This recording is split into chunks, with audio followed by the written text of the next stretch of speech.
Welcome to In the Word, a study of the International Bible School lesson.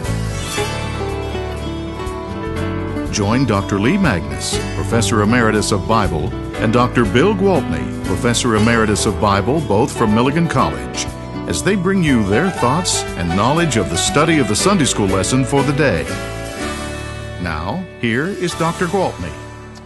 Good morning and welcome to In the Word. We continue in our study of Paul's letter to the Romans, and the theme for this quarter is moving toward a new creation. And let's go, Lee, let's go back and talk about the path we've trod along the lines of a new creation. Well, we were in Zephaniah for 3 weeks. Mm-hmm. And we found out that the day of the Lord was a day of war and misery and death and carnage.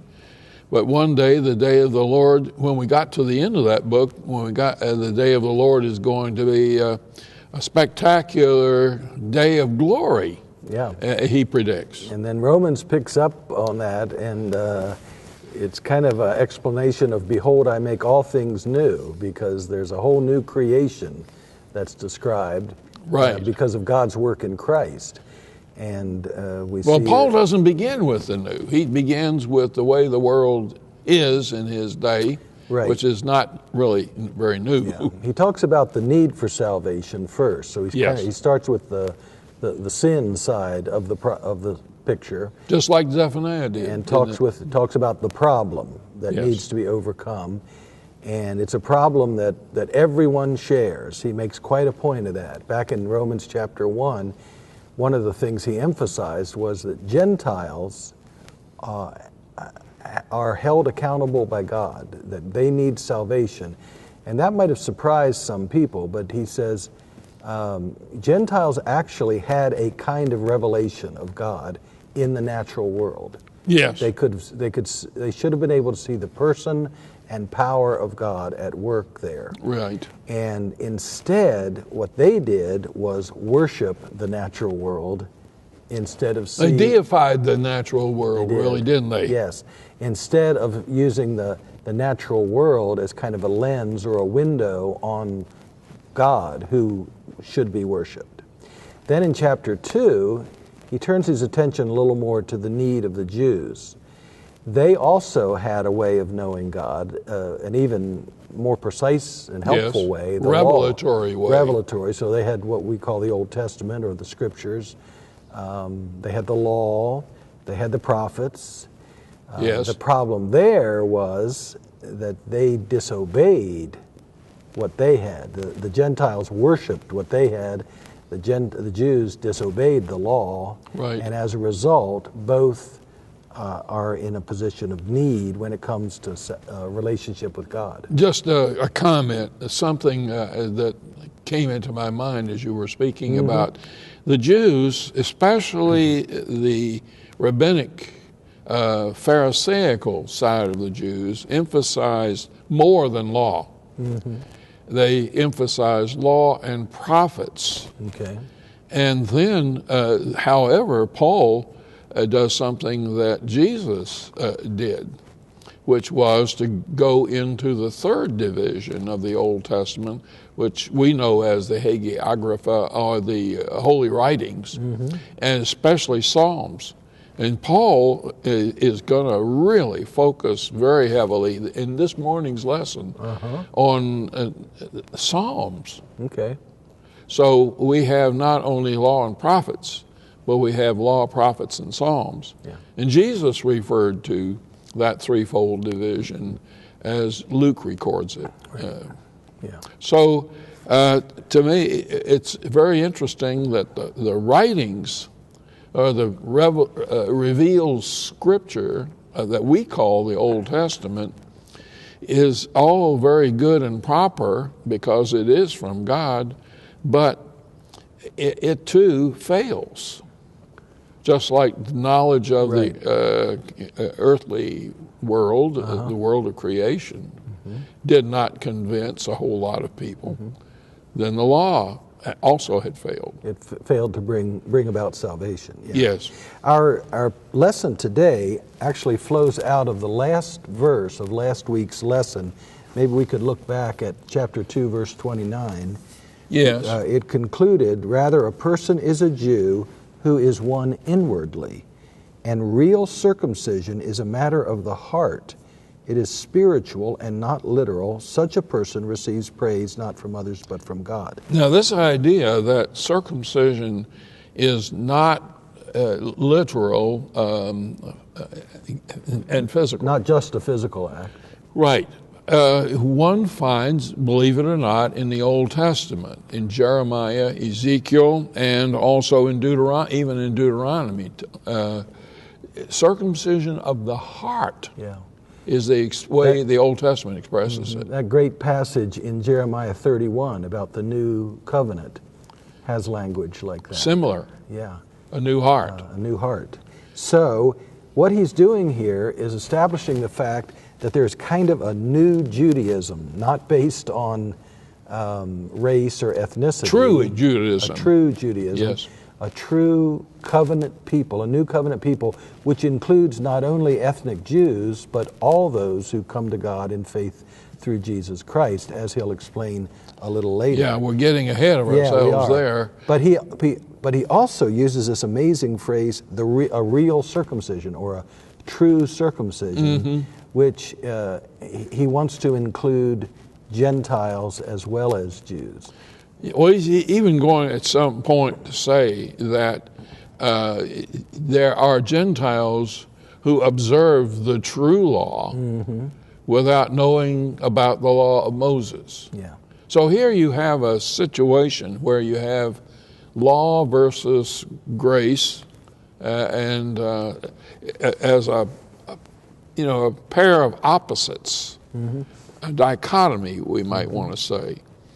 And Paul thinks this way. And what he does, one might charge him with spiritualizing the law and the Old Testament at this point, but maybe that's appropriate for him to be able to communicate what the new is to be. Yeah. This all raises a very important question in the minds of both Jews and Gentiles. If we're all becoming the true Judaism and the true circumcision, does that mean that the Jews have an advantage because they've already been the covenant people and they've already practiced circumcision? And that leads to the question that he repeats in chapter 3, verse 1, and in the opening of our lesson today, chapter 3, verse 9. And the question is, do the Jews have some innate advantage over Gentiles when it comes to their relationship with God? And some might say that he's speaking out of both sides of his mouth, because he says, yes, the Jews have an advantage, and later he will say, no, they don't have an advantage. Right. In the part of chapter 3 of Romans that we're skipping, where there is no lesson about it, that's chapter 3, verses 1 and 2. What advantage has the Jew? Or what is the value of circumcision? And here, he answers the question, yes, the Jews do have an advantage. He goes on to say, much in every way. For in the first place, the Jews were entrusted with the oracles of God. Yes. So that's the yes part of the answer, right? Right. The Jews do have an advantage. They do have an advantage. But by the time we get through this morning, he will have said, no, they don't have an advantage. Right. When we come to verse 9, where we're beginning today, the answer is no, they don't have an advantage. Well, shall I read? Please do. Good. All right, beginning in Romans chapter 3, verse 9. What shall we conclude then? Do we have any advantage? Not at all. For we have already made the charge that Jews and Gentiles alike are all under the power of sin. As it is written, there is no one righteous, not even one. There is no one who understands. There is no one who seeks God. All have turned away. They have together become worthless. There is no one who does good, not even one. Their throats are open graves. Their tongues practice deceit. The poison of vipers is on their lips. Their mouths are full of cursing and bitterness. Their feet are swift to shed blood. Ruin and misery mark their ways, and the way of peace they do not know. There is no fear of God before their eyes. Now, we know that whatever the law says, it says to those who are under the law, so that every mouth may be silenced and the whole world held accountable to God. Therefore, no one will be declared righteous in God's sight by the works of the law. Rather, through the law, we become conscious of our sin. All right. We must go back through the text, and we got a lot of work in front of us here. Okay. Yeah, there's a lot to be learned here. Back in verse 9, there's it's not an accurate translation, and we have to talk about that. The charge that Jews and Gentiles are under sin. That's all it says. That's all it says. Yes. The power Yes. of sin is not stated. Yeah. It's implied, of course. It's implied. Yes, under sin does suggest the idea of under the domination of, or under the control of, under the power of. Now, here and elsewhere throughout Romans, Paul is going to deal with sin, and mainly not sins with an S on the end. Right. He is talking about sin as if it were a real entity, and it is, later we will see, it is the opposite of God. It's another dichotomy. It's God versus sin. You can be a slave of sin, and he says, no, don't be a slave of sin, be a slave of God. It's also the opposite of righteousness, which is a very important word for Right. Paul in these early chapters of Romans, in that same passage, Well, which we'll see in a later lesson. Throughout his theology, his whole theology in his letters, Yeah. it's the same. Yeah. But a little later, we'll see in that same passage you were referring to that he contrasts being a slave of sin or a slave of righteousness. And So it's sin versus righteousness there. that's another of these dichotomies that you're referring to. By the way, That's the way he thinks. Uh-huh. He thinks in terms of opposites. by the way, in verse 9, the word "we" here, do we have any advantage, refers to Jews. Yes. He doesn't mean we Christians. We Jews. He means we Jews Yes. have any advantage. And the answer he gives here is Yes. no. Not at all. We have no advantage. Jews and Gentiles all are under sin. That's it's interesting. Yeah, That concept- he'll later say we're Jews do have an advantage, and here he's saying no. Yeah, it's interesting. Some Christians talk about sin as something that we are in, or sometimes they talk about some sin as something that's in us, or sometimes they talk about sinfulness as kind of the definition of humanity. Paul, I don't think To talks sin about, is human. Yes, to err is human, that kind of thing. I'm only human. But Paul doesn't talk that way. For him, sin is an external force, Yes. contrasted to God, Yes. as you pointed out, contrasted to righteousness, that we can either give sovereignty to over our lives or not. In which case we would be under sin. Exactly, yes. So Paul doesn't talk about sin as being our inherent nature, the way we hear some Christian teachers talking, but as a terrible force with all kinds of negative consequences, which we can either choose to submit ourselves to or not. Yes. Yeah, but it's there. So And under sin. I think it's really interesting. He says that you serve some master in the world, but you get to choose the master. Yeah. And so let's choose God Right. as our master. Right. And that'll become clearer in some of our future lessons Yes, it does. from the book of Romans. Well, let's- now we got a real problem Let's here. get into these Old Testament quotes. This, although it from verse 10 through verse 18, this is all quotation from the Old Testament. Yes. But it's not from one place in the Old Testament, is it? No, I count 9. Okay. And So Paul is pulling concepts, related concepts, out from various places in the Old Testament, most from the Psalms.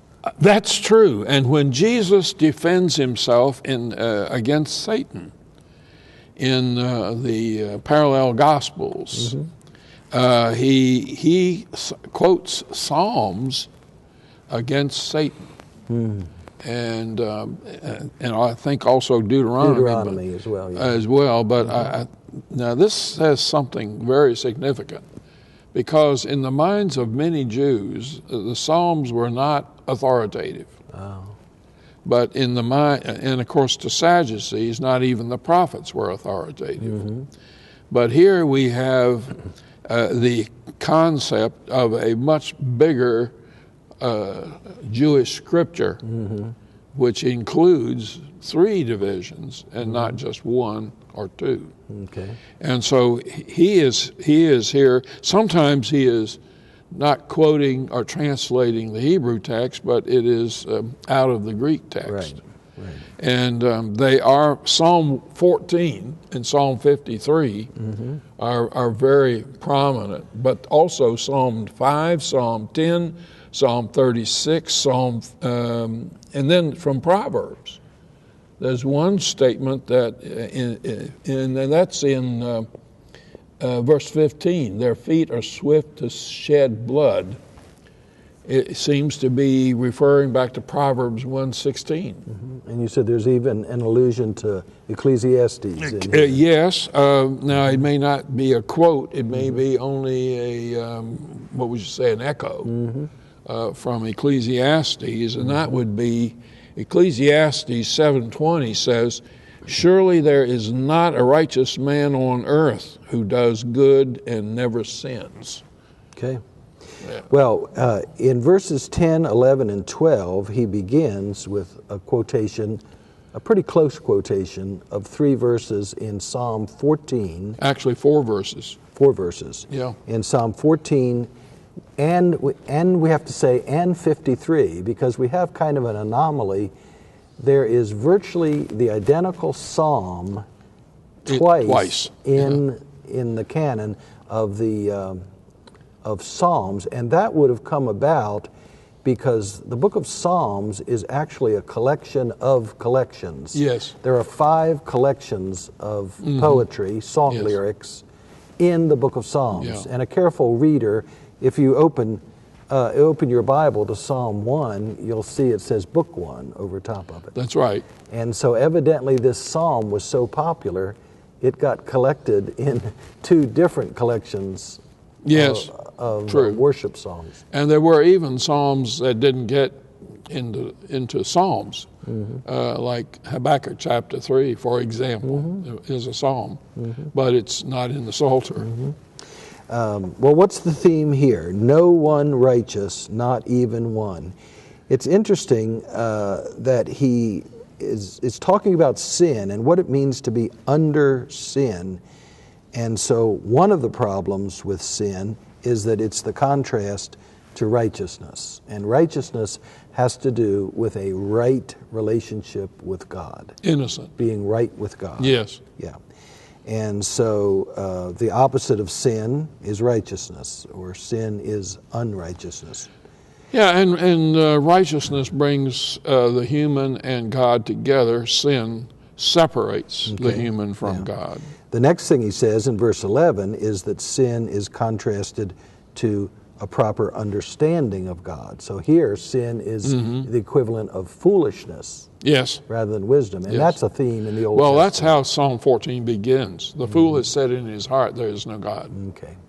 And we see that idea of a bad relationship with God as foolishness in a number of especially the wisdom Yes. books of the Old Testament. Right, Proverbs. Yeah. And Ecclesiastes. And then still in verse 11, there is no one who seeks God. So to be under the power of sin means you're not even seeking a source of rescue and the source of the kind of righteous relationship that you should be living The for. irony is that something very similar to this appeared in Zephaniah. Oh, about seek God. They don't seek God. Yeah, they don't seek me, they God don't says. seek God. In verse 12, it's even more active and more negative. It's not just that they're foolish, not seeking God. They have literally turned away from God. Yes. In verse 12. And this is very prophetic. And they have become worthless. Yeah. What does that mean? Well, I had to look that word up because I had never seen that word anywhere before, that Greek word, but we discovered it means not needed. So Useless. Useless. They've become utterly, they're not needed by God. They've become utterly useless. Or by to anybody God. else. Yeah. And of course, the Jewish people were meant to be used by God in a very powerful way. The original establishment of the covenant with Abraham states the fact that God is going to use them as a means of blessing all families of the earth. Exactly. And now, because they don't keep covenant, they've become useless in demonstrating in the larger project that God has. Right. Yes. So that worthless is interesting. And this is a very interesting way of putting things in verse 13. Their throats are like the grave that is open, like a mouth. The grave has a mouth. Yeah. Look at all the references to various parts of the body here, and they're very instructive.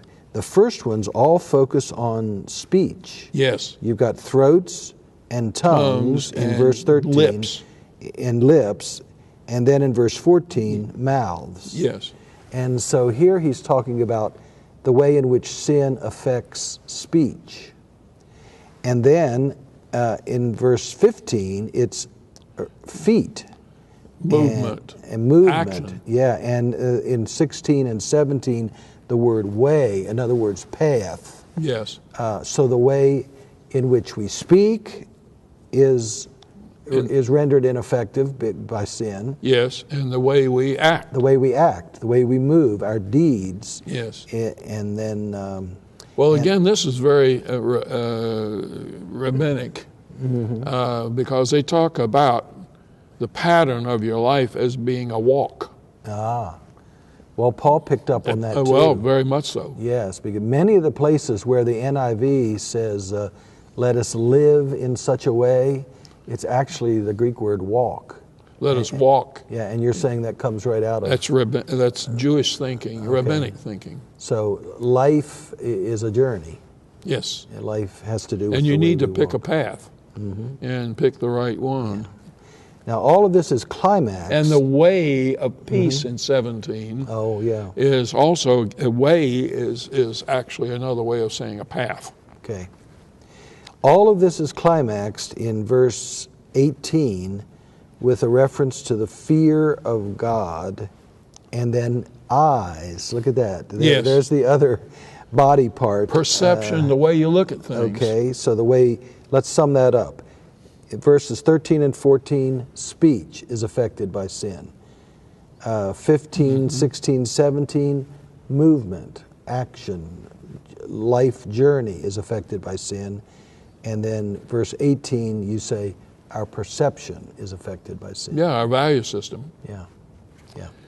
Now, what about this phrase, fear of God? Because that also comes up a good bit in the Old Testament. Fear of God is to be found both in wisdom literature and prophetic wisdom as well. And it has to do with revering God.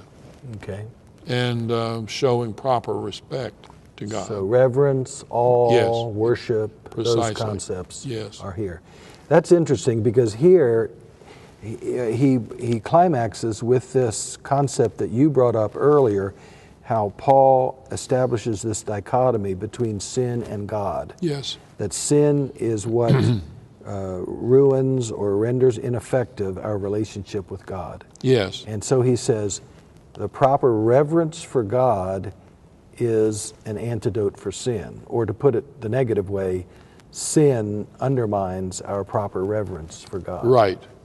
Exactly. Yeah. That leads to then the 2-verse conclusion of this section that we're in, and the law says speaks to those who are under the law, and we're talking about the law of Moses. Mm-hmm. We're not talking about law in general. Not civil law or something. No, we're talking about the law of Moses. Mm-hmm.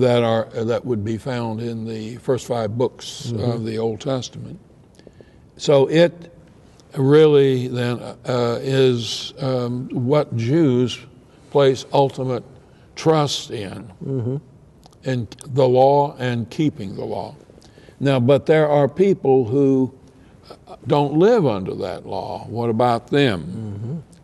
Mm-hmm. And no one, and I think we need to comment here, that's not what the text says. In verse 20? Yes. Yes, it actually says all flesh. Yeah. Therefore, all flesh will not be declared righteous in God's sight by the works of the law. Mm-hmm. All flesh means Jew and Gentile alike. Exactly.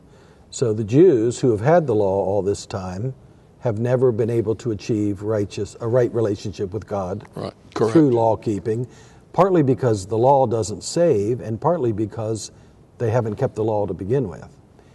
But if you see, there are so many individual laws in the Old Testament, mm-hmm. and if you break even the simplest one, you are a lawbreaker, mm-hmm. and you're done. Okay. Yeah. And that's the way. Mm-hmm. And the rabbis even said there's no way to tell which is the most important law. Ah. They're all important. Okay. You break one, you're a lawbreaker. Okay. He adds to that the point that Gentiles can't think, oh, if I just start keeping the law of Moses, I'll have a right relationship with God. He says, no, the whole world is held accountable to God and is in need of some other path of salvation. Now, what has the law accomplished? Yeah, and that's the last statement. It is. Paul always works very hard not to act like God made some kind of mistake in giving the law. Correct. And here he puts it this way: through the law we become conscious of our sin. So that's one of the positive roles that law played in human history. It lets us know that no one stands righteous before God mm-hmm. because I'm a lawbreaker. Right. And Jews had a stronger awareness of that because they had the law than Gentiles do. So that was one of the advantages of the law, even though the law is no advantage in salvation. Ultimately. Yeah. Yes, that's right. Yeah. So we've gotten a start on this whole thing about what's new. Right. And what Paul is going to say is new comes through the gift of Christ, through grace, and he calls upon them to accept that by faith. Right. Now we've seen the need established by the role of sin in the lives of Jews and Gentiles, which lays the groundwork for the solution to sin. So we have laid the groundwork for continuing next week in Romans to see how Paul pursues this line of thought. And we hope this has been helpful to you, and we wish you a good week in the Lord, and we'll look to see you next week. This has been In the Word, a study of the International Bible School lesson with Dr. Lee Magnus, Professor Emeritus of Bible from Milligan College, and Dr. Bill Gwaltney, Professor Emeritus of Bible of Milligan College. Join us again next week for another lesson from the International Bible School lesson text. This has been a production of the First Christian Church Television Ministries.